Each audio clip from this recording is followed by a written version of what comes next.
नमस्कार दोस्तों, आप एक बार फिर एनडीटीवी इंडिया पे देख रहे हैं रफ्तार रिपोर्टेड। मैं हूं आपका होस्ट शम्स और अब मैं निकला हूं एक बहुत ही ख़ास सफ़र पे जो है Hyundai ग्रेट इंडिया ड्राइव 2022। यहां मैं सवारी कर रहा हूं Hyundai Tucson की और फिलहाल मैं हूं कश्मीर की वादियों में जहां बहुत सारी बर्फ़ गिर चुकी है। ये दमदार SUV है, इसमें कई खासियतें हैं, लेकिन आज के शो में बात करेंगे कुछ और SUVs की जो इससे साइज़ में काफ़ी छोटी हैं लेकिन काफ़ी पॉपुलर भी हैं। ये हैं Maruti Suzuki Vitara Brezza, Hyundai की वेन्यू और किया की सोनेट। हम तीनों को एक साथ लेकर आए और तीनों के बीच में किया ये मज़ेदार मुकाबला। दो 2022 में सब कॉम्पैक्ट SUV स्पेस में काफ़ी सारे लॉन्चेस हुए। सबसे पहले हमने देखी है ये हमारे साथ जो है मारुति सुजुकी ब्रेज़ा। इसमें एक नया इंजन मिलेगा, डिज़ाइन में काफ़ी सारे चेंजेस है और इंटीरियर में बहुत सारे चेंजेस है। फिर हमारे साथ है Hyundai वेन्यू। इसमें कोई मैकेनिकल चेंजेस नहीं है बट एक्सटीरियर और इंटीरियर में काफ़ी सारे चेंजेस किए गए हैं। और तीसरी गाड़ी जो हमारे साथ है वो है किया सोनेट, जो कि लॉन्च होने के बाद से अभी तक कोई मेजर अपडेट नहीं आया है। एक चौथी गाड़ी जो हम मिस कर रहे हैं वो है Tata Nexon, but unfortunately Tata के पास दिल्ली में हमारे लिए देने के लिए कोई मीडिया यूनिट थी नहीं, तो इसीलिए हमारे इस शूट आउट में वो नहीं है। पर किया सोनेट, वेन्यू और ब्रेज़ा, ये तीनों गाड़ी हमारे साथ है और आज हम आपको बताएंगे कि इन तीनों में से आपके लिए बेस्ट चॉइस कौन सी होगी प्रैक्टिकलिटी के हिसाब से और प्राइसिंग के हिसाब से। अंग्रेजी में कहावत है कि लुक्स आर सब्जेक्टिव, पर इस मामले में इन तीनों गाड़ियों में से सबसे बेटर लुकिंग कौन सी है, चलिए जानते हैं। मारुति सुजुकी ब्रेज़ा की दूसरी जनरेशन बाजार में आ चुकी है और इसमें कई अहम बदलाव हैं, जिसमें एक नया इंजन भी शामिल है। ये सनरूफ पाने वाली कंपनी की पहली कार है, लेकिन कोरियाई कारों में ये फीचर शुरू से ही दिया गया है, तो कह सकते हैं देर आए दुरुस्त आए। एक नई ग्रिल के साथ ये सब कॉम्पैक्ट SUV काफ़ी आकर्षक लगती है। नई LED हेडलाइट्स और दोबारा डिज़ाइन किया गया निचला हिस्सा ब्रेज़ा को एक दमदार लुक देता है। पिछला डिज़ाइन भी काफ़ी हद तक बदला है।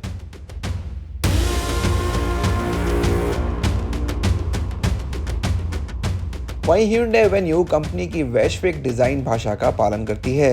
ये थोड़ा अलग है और शायद कुछ लोगों को ये पसंद ना आए, बस कुछ लोगों को।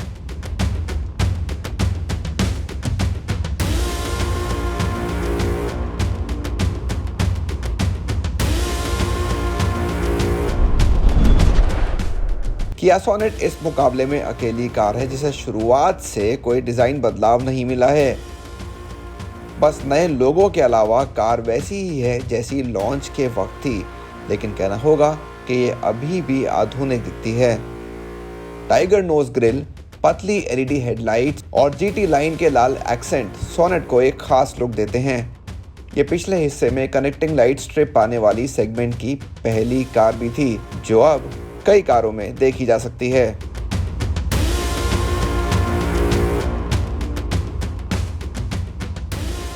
तीनों ही कारों की डिजाइन आज के जमाने की लगती है, लेकिन सोनेट इस मामले में थोड़ा आगे निकल जाती है।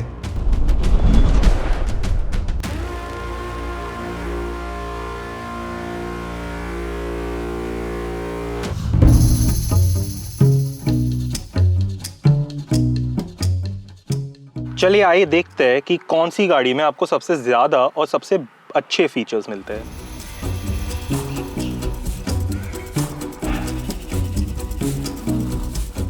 पहले के मुकाबले ब्रेज़ा के कैबिन को भी काफी हद तक बदला गया है।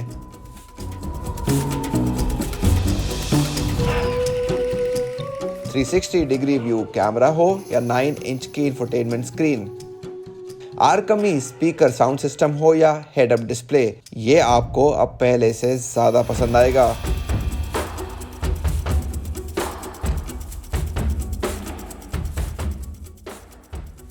वहीं वेन्यू का कैबिन इसके मुकाबले कुछ फीका सा लगता है। सीट्स ज्यादा आरामदेह नहीं हैं और इंफोटेनमेंट सिस्टम की साइज भी छोटी है।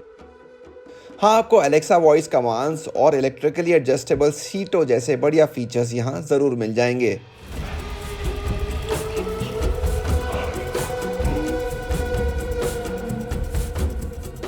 कैबिन के मामले में भी सोनेट तीनों कारों में सबसे बढ़िया लगती है। इसमें लगे बोस के स्पीकर्स सेगमेंट में सबसे शानदार अनुभव देते हैं। इस मुकाबले में वेंटिलेटेड सीट्स पाने वाली भी सोनेट अकेली कार है, लेकिन केवल महंगे वेरिएंट्स पर।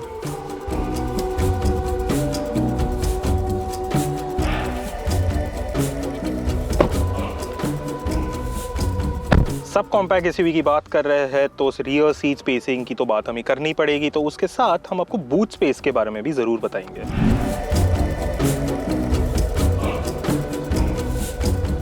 नई जनरेशन ब्रेज़ा में आरामदेह सीटों के साथ जगह की कोई कमी नहीं है।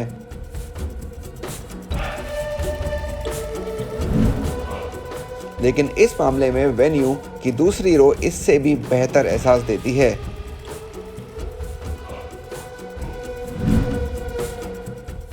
वहीं सोनेट की पिछली रो में जगह की कुछ कमी सी लगती है।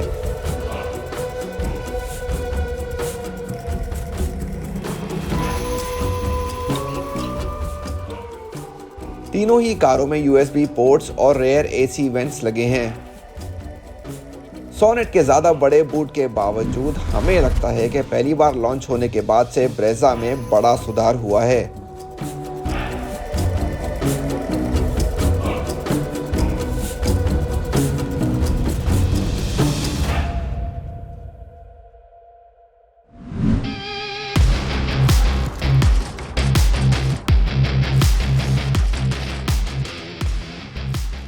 तीनों ही एसयूवीज में तकरीबन हर तरह की ज़रूरत को पूरा करने के लिए कई इंजन और गेयरबॉक्स विकल्प हैं। ब्रेज़ा को आरामदेह सवारी और बढ़िया माइलेज देने के लिए बनाया गया है। वहीं वेन्यू और सोनेट में बेहतर परफॉर्मेंस मिल जाती है। हमारे पास ब्रेज़ा का ऑटोमेटिक मॉडल है, जबकि वेन्यू और सोनेट दोनों में एक जैसा टर्बो इंजन लगा है। एक में है IMT और दूसरे में है DCT गेयरबॉक्स।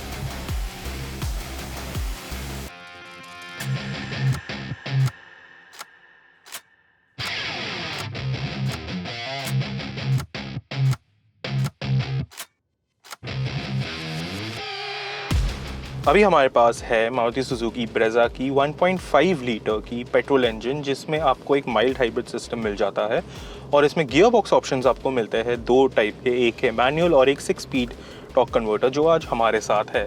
अब अगर हम परफॉर्मेंस वाइज इसको कंपेयर करें कोरियंस के साथ तो ऑब्वियसली ये गाड़ी उतनी पावरफुल नहीं है, ना ही इसकी जो ड्राइव है वो इतनी स्पिरिटेड है, क्योंकि इसको ट्यून किया गया है कंफर्ट देने के लिए। और यही मारुति की मोस्ट ऑफ द कार्स के साथ स्ट्रैटेजी रहती है कि आपको एक कंफर्टेबल ड्राइव है, तो उस मामले में ये गाड़ी सबसे सही है।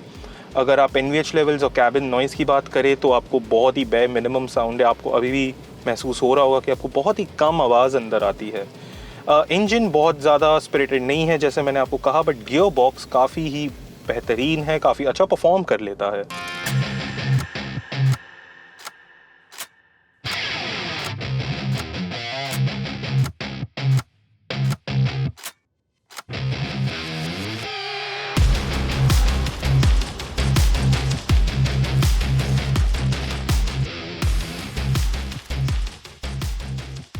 अब इस रिव्यू के लिए हमारे पास Hyundai Venue है turbo charged 1 litre petrol unit में, पर इसमें हमने इस बार चूज़ किया है IMT को, क्योंकि हमारे पास ऑलरेडी एक DCT है सोनेट के साथ, तो हमें हमारे व्यूअर्स को एक पर्सपेक्टिव देना था कि कैसे एक IMT एक ऑप्शन हो सकता है किसी के लिए भी अगर ये turbo charge petrol unit use करना हो। तो इस गियर बॉक्स की बात करें तो शिफ्ट्स काफ़ी स्मूथ है, आपको बिल्कुल भी कभी भी ऐसा नहीं महसूस होगा कि गियर बॉक्स आपको फेल कर रहा है। इंजन काफ़ी पंची है, बहुत पावर है, ऑफ द मार्क काफ़ी क्विक है, क्विकेस्ट नहीं है बट क्विक ज़रूर है। इसके अलावा इसकी राइड क्वालिटी की अगर बात करें तो वेन्यू की काफ़ी ही अच्छी और कंफर्टेबल राइड है, स्पेशली रियर सीट पैसेंजर्स के लिए।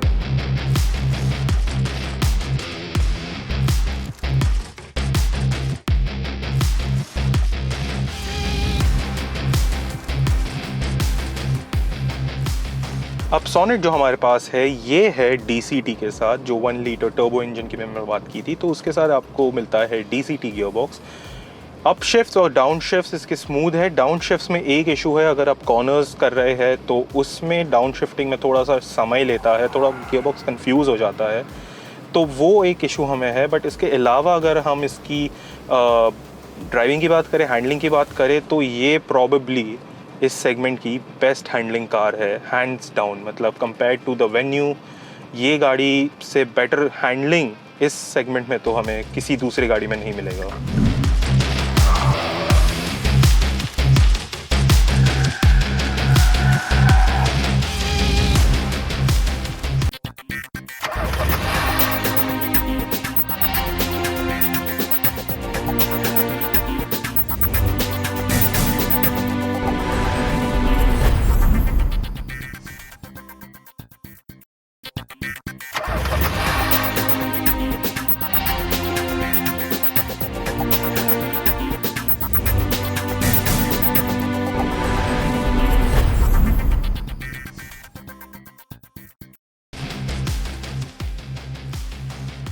माइल्ड हाइब्रिड तकनीक की वजह से ब्रेजा का माइलेज काफ़ी ज़्यादा है। बाकी दोनों कारों में लगा टर्बो इंजन इसका मुकाबला नहीं कर पाता।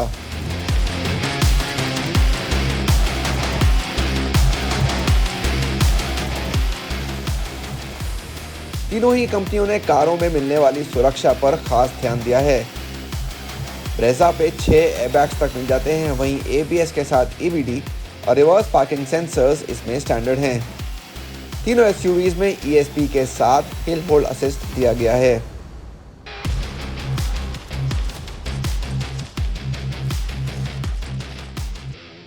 वेन्यू में ये सब मिलेगा, वहीं सबसे महंगे वेरिएंट में 4 एयरबैग्स और एयर प्यूरिफायर भी दिया गया है।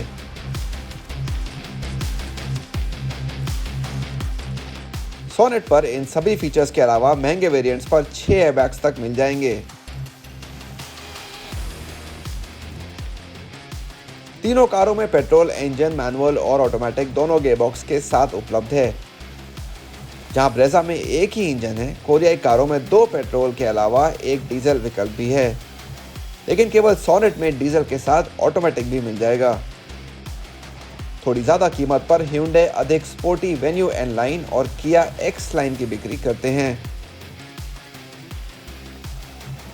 इन सभी कारों में वेन्यू की शुरुआती कीमत सबसे कम है। तो ये था हमारा कंपैरिजन किया सोनेट, वेन्यू और ब्रेजा के बीच। अब आते हैं मुद्दे की बात पर।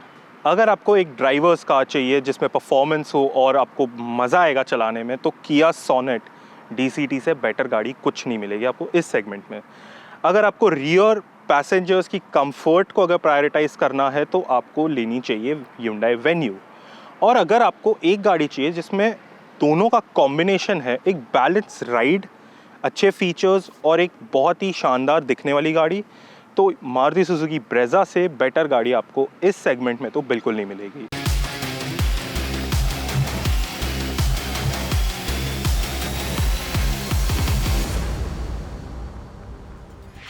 तो रफ्तार रिबूटेड के आज के शो में बस इतना ही। आपको हमारा आज का ये सब कॉम्पैक्ट SUVs का कंपैरिजन कैसा लगा हमें ज़रूर बताइए। साथ ये भी बताइए कि आपकी इन तीनों में से सबसे पसंदीदा कार कौन सी है। हमें हमेशा की तरह आपके जवाब का इंतज़ार रहेगा। हमारा ट्विटर हैंडल है कार बाइक हिंदी। अगले हफ्ते शो पे फिर होगी मुलाकात कुछ नई कार्स और बाइक्स के साथ। तब तक अपना ध्यान रखिए, सड़क पर बिल्कुल सेफ रहिए। अगर कार में बैठे हों तो सीट बेल्ट ज़रूर पहनिए, आगे बैठे हों या पीछे। और स्कूटर और बाइक पर हेलमेट पहनना बिल्कुल ना भूलिए, आगे बैठे हों या पीछे। नमस्कार।